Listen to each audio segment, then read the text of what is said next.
Hello everyone, I'm Farmer Sim and welcome back to Saxlingham. I do hope you're all doing very, very well and having a wonderful day. So you joined me pretty much moments after the last episode ended.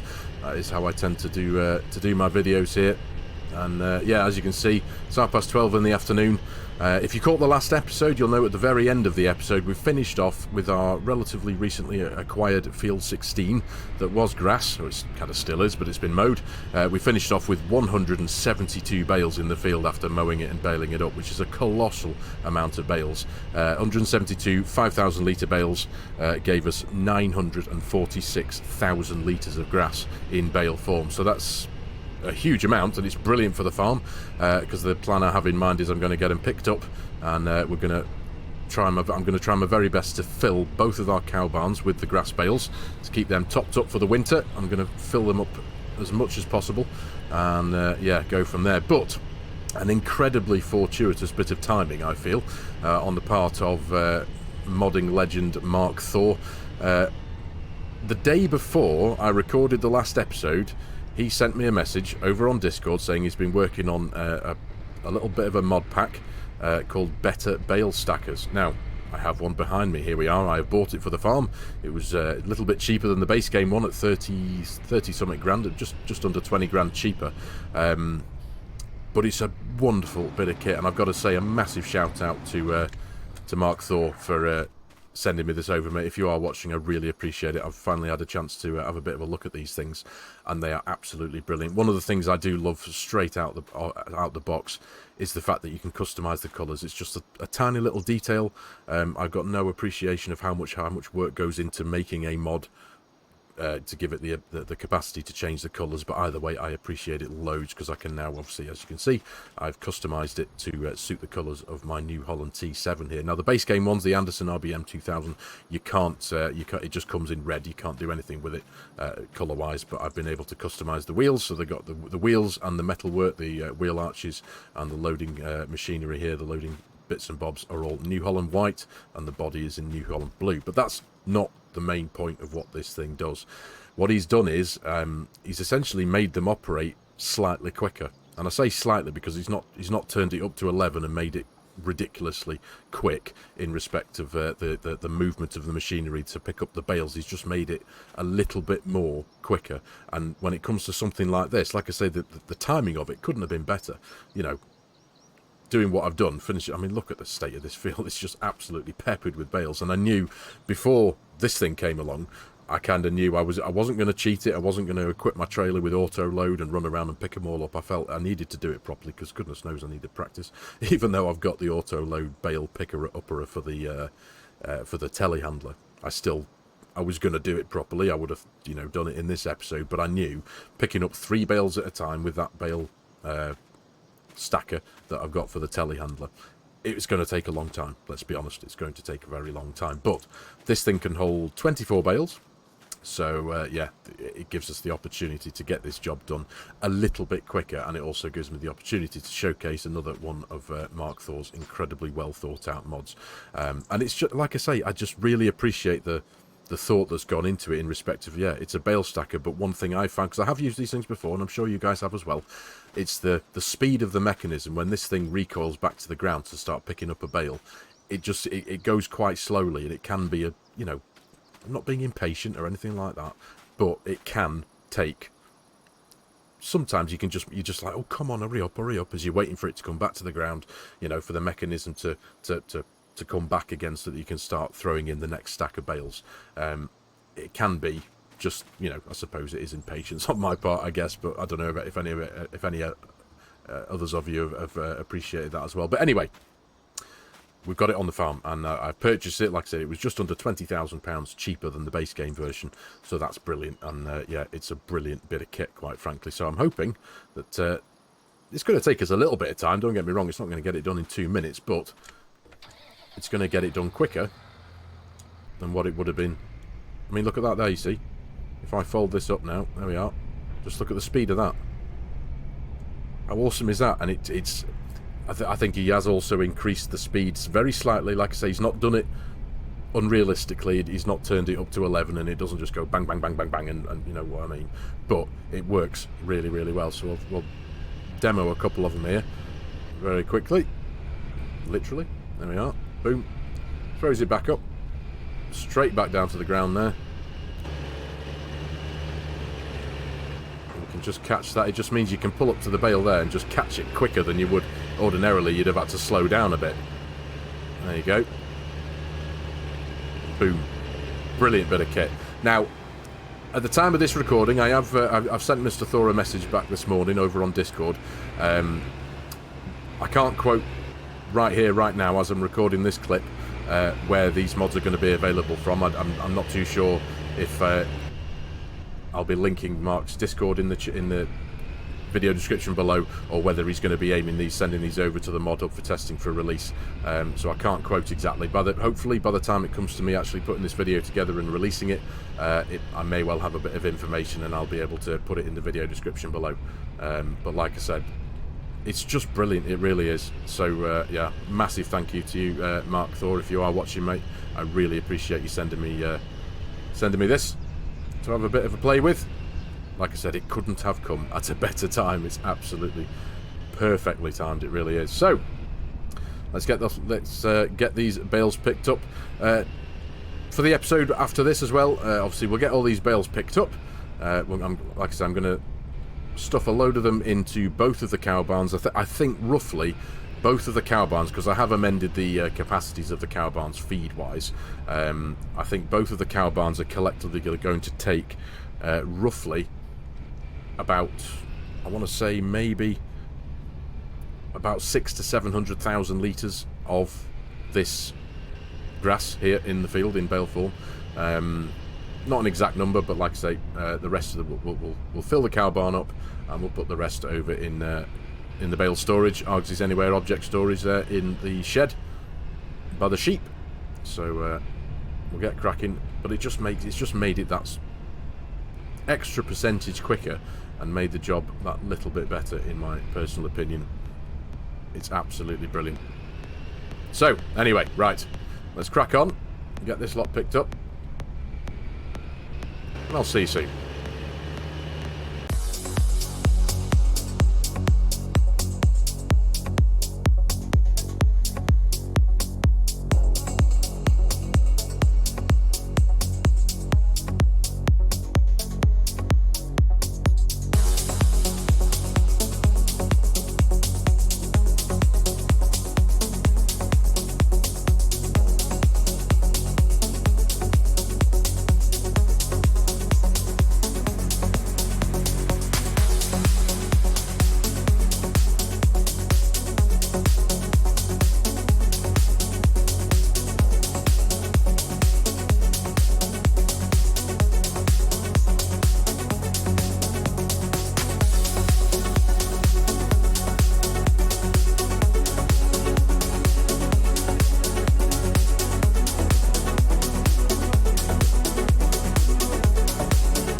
There we go, almost done. Not bad at all. That has taken me pretty much, as near as makes no difference, about 50 minutes to pick up all of those bales. There's still 4 in the field. We're going to get those now. But 50 minutes. Now, I know the base game, one of these, wouldn't have taken much longer than that, but I feel it just that extra speeding up of the mechanism on the machines here, it has made a difference. It really has. And it's obviously, if I'd have done it as I was planning on doing it, with the telehandler and the flatbed trailer, that's several hours work, especially with me behind the wheel. But anyway, so yeah, we're going to go and get the last 4 now. Now, we've done all right out of that, of course. Both of the cow barns are now completely full of food. There is a few loose bales, as you might have noticed, possibly from that time lapse that I've just tried to put together. Just squeeze my way through here. Oh, sorry, gate post. Yeah, so the cow barns are now completely full, so hopefully that is now going to see them right for winter, essentially. I shouldn't have to spend too much time focusing on them. They do need topping up with a bit of straw. They're all right for now, so I can focus still on getting a bit more field work done. I can leave them to their own devices for the time being. We'll get these last 4 picked up, but now once I've got these 4 stashed over in the bale storage, that should give us 154,000 litres of grass to fall back on. In the storage system there, we've also got just over 900,000 litres of straw as well, so we're doing absolutely fine for straw. There we go, lovely stuff. Nice, right. Let's go get these loaded in. But moving into the future again, just a quick rundown on what I've got planned fieldwork wise and what we're going to be doing with the fields. Now, almost everything on the farm is, well, a huge percentage of the fields anyway, they are focused on the pigs. We need to keep them topped up. Now, I do have a bit of a plan in mind as to what we're going to be planting in those fields to go towards the pigs, and possibly, hopefully, at least maybe 1 or 2 of the fields will be going towards a cash crop as well, to keep the bank account afloat, as it were. But if I just let's just come to a stop here, because I can't go do 2 things at once. So jumping into the PDA, so as you can see, almost everything is harvested now. So this is the field here, 16, that we've just been in. Field 40 here is a field of grass that's not far away. Obviously, this was the sugar beet field. This was the cornfield up here for 42. This was field 41 here was the field of barley that we harvested at the very beginning of the series. Field 46 here was soybeans. We did those a few episodes ago using the incredible, lovely Ford Claas Dominator from, again, Mr. Thor. And 39 here is a field of sunflowers that will be ready to harvest in November. So the plan I've got in mind, we are now currently still in the window of planting some wheat. So the plan is, at the minute, I'm going to put some wheat into field 41. I do need to run the cultivator. I don't necessarily need to run the cultivator. My drill is a direct drill, but it's just something I like to do. What can I say? I like to run a cultivator. It's nice just to drill with a fresh on a fresh canvas, as it were. Run the cultivator, turn the soil over, and then run the seed drill. So that's what we're going to be doing. So we're going to be moving into possibly the JCB. We'll have a run with the cultivator in field 41 and get it ready to be drilled. But yeah, so we're going to be planting wheat in here. That is going to be pig food, grain, for the grain side of things, for the pig food. Field 42, the field that was corn, we'll be turning this to sorghum. We're going to be drilling that in April. That goes towards the base food side of the pig food. Field 46, that was soybeans. We're possibly going to be sticking with soybeans, or again, for a little bit of crop rotation, I may well put some sunflowers in there. Again, we can't do anything with those till April, so we've got a little bit of time ahead of us to get that field prepared. That goes towards the protein side of the pig food. Field 39, this is the sunflowers that we'll be harvesting in November. And then field 37 here, that was the sugar beets. I'm possibly planning on putting some canola in here. That is going to be we'll be able to plant that in March, and that is potentially going to be another cash crop. So looking forward to that. Field 16 that we've just been in, of course, I'm possibly thinking of just keeping that as grass. I may lease a grass roller and just promote that next growth stage as fast as possible. I still do need to get in the precision farming data for this field, and also update the precision farming data on the cornfield up here as well, because it has, as you can see, that big black line around the outside from when we foraged it for some reason. But we'll be able to bring that back again. Nitrogen, of course, a couple of fields need sorting out for that, but we'll be doing that when we're drilling. Yield, of course, we've got a bit of a data on the yield map, even from field 16 here. And the seed rate, of course, we've only drilled this one field so far in the series that we did with grass, and that's why it's just at the standard rate there. So, that's the plan. It's nice to at least have a plan anyway. So, I'll go and load these into the bale storage system. Now again, referring back to Mark Thor, another impeccable moment of timing. He has just got back to me on Discord regarding the links to his Discord and stuff. So what I am going to do, I am going to link his Discord in the video description below. He is aiming to have the Better Bale stacking mods here available to all platforms. He has sent them to Giants for testing, so that's brilliant. So yeah, he's so I kind of figured I'd just let you know that. I'm not sure if I've just not done myself a favour here. I didn't pull out wide enough there, did I? Fail. I can get an articulated lorry through here, but I couldn't. I didn't pull out. I didn't give myself the room I needed there. Let's try that again, shall we? Fingers crossed. But yeah, just need to swing out a bit wider there, I think, and keep it as close to the gate as possible. There we are. There we are. Good stuff. So yeah, I'll link Mark's Discord in the video description below. He does plan on sharing them on there at some point soon, and like I said, he is going to be aiming them for release on the Mod Hub for all platforms, which is great. So console players, you'll be able to hopefully look forward to this mod pack as well in the near future. There we are. But it is brilliant. I'm very, very glad that I bought them. It's awesome stuff. Right, give myself the room there. That should do us roughly about there, he says. Let's unload that. Just nice and easy. I just love these mods that do just make jobs that can take a long time just that little bit quicker. There we are. Awesome. Right. Get that folded up. Lovely stuff. Now I did notice as well that this tractor could do with a little bit of TLC. It needs a bit of a service. It's almost at 50% damage there, 50% wear, sorry. So I'm just going to drop that off there for now. Shouldn't be too much in the way. There we are. And then I'm just going to take a quick run round to an area of the farm that I haven't actually spent a huge amount of time on, really, because it's quite tight for manoeuvring. But it's a lovely little area of the farm, and it's got the awesome workshop in here. So just going to pop us in here,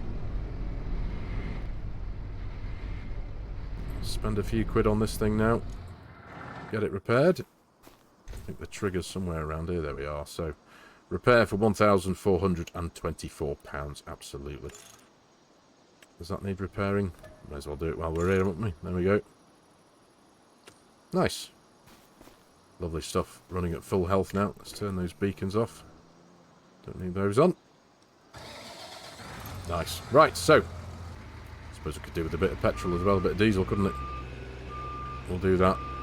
We'll be sitting this thing down for a while now. We're going to jump in the JCB, hook up the cultivator, and get working in the field in front of us there, field 41, and get ready for what will probably take place in the next episode, which will be drilling some wheat.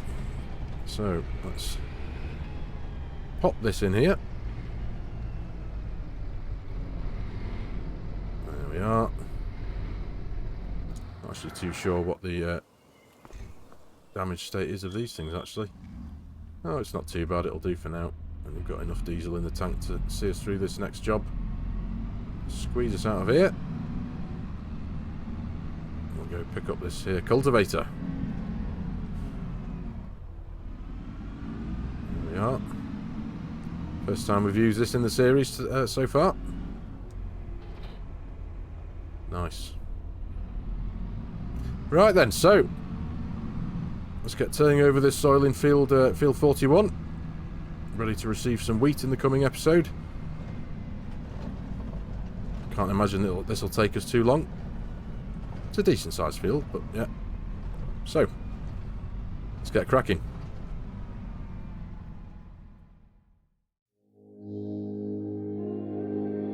In this life, let me live, breathing in the air of your fire, undefined, soul's desire.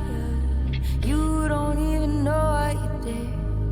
Now I'm on fire, fire, burning, burning out of control, taking me higher, higher, a feeling I can't hold on my own. I'm falling head over heels for you, turning me inside out my thoughts. No rules, I wanna fly my heart to the moon, cross the sky where I cannot lose. Wishing for what could make this true. Covered in magic, I don't look at all like myself. My mind is dancing all the time. Your lips are playing, oh how you're staring at me. My heart is fading. You got me begging, I'm running to what I need. I'm falling head over heels for you, turning me inside out my thoughts. No rules, I wanna fly my heart to the moon, cross the sky where I cannot lose. Wishing for what could make this true. I'm falling head over heels with you, turning me inside out my thoughts. No rules, I wanna fly my heart to the moon, cross the sky where I cannot lose. Wishing for what could make this true.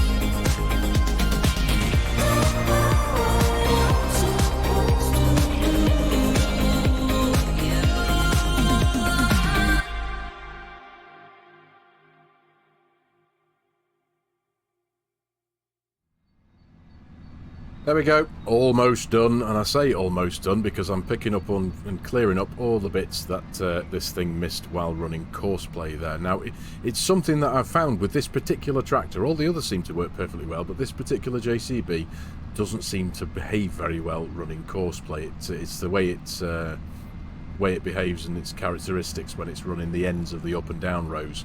It just kind of, well, as you can see here, these are the patches that it's left as it's doing the up and down rows, and this is how it kind of behaves here. It kind of it's when it's how and when it lowers and raises its well, whatever tools on the back of it.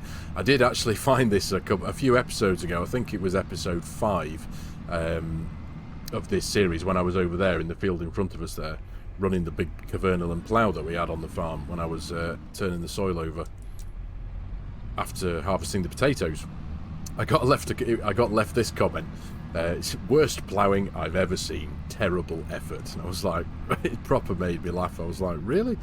I mean, it was courseplay. I'm not, you know, not trying to shift blame or anything, but it was courseplay, and it was just entirely down to this tractor in particular. I've got no idea why it does it. Got no explanation. I'm sure some of you, those of you out there who do use courseplay and auto drive on PC and take advantage of that automation side of things, I'm sure we've all experienced it once or twice, where we've found a particular vehicle that just doesn't seem to like and behave very well using the automation side of things. But yeah, it was just funny. And then it had a couple of one or two follow-on comments. I had this one here: you should have let your pigs out, they would have done a better job than courseplay. And it was like, Yeah, all right, you know, fair enough.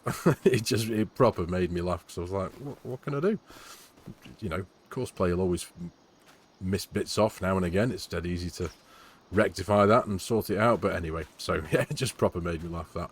But anyway, yeah, job done. The first of our fields is cultivating. Now, like I said earlier on, I don't 100% need to cultivate it. I've got my seed drill is a direct drill, but it's just one of those things I like to personally do it. It's nice to run a cultivator in the field and just turn it over. So now we've got a nice stubble tillage texture left on the field here, ready to drill. So we can, like I said earlier, we're still within the time to drill some wheat, so we'll be getting that into the ground no doubt in the next episode. And then we've got a handful of fields to again run the cultivator in. I won't be using that tractor. I'll no doubt turn to the Vulture for that one and see if that behaves any differently and any better. I'm sure it will do, but yeah, like I say, there's just something not quite right with that particular JCB and courseplay, but it's done. That's all that matters now. So nice position to end this episode on. So as always, it just leaves me to say thank you very much for watching, everyone. I really do hope you have enjoyed the episode and found it a little bit of fun and a little bit interesting. If you're new to the channel and you've enjoyed the video and you like the way I'm doing things, please consider hitting that subscribe button and jumping on board, joining the channel. Please hit that like button too, as it does do wonders. It helps the YouTube algorithm do its thing. If you like the idea of supporting the channel, there are a couple of ways you can do that. There is my Giants Partner promo code if you're looking to purchase Farming Simulator 25 or any of its add-ons or DLCs. There is coffee.com if you'd like to buy me a coffee. And there is also my G-Portal affiliate link if any of you are looking to purchase a multiplayer server to play with your mates. All the links to these will be in the video description below. And as always, any help and support there is massively appreciated. So, thank you very much for your time again, ladies and gentlemen. Take care, and I'll see you in the next one.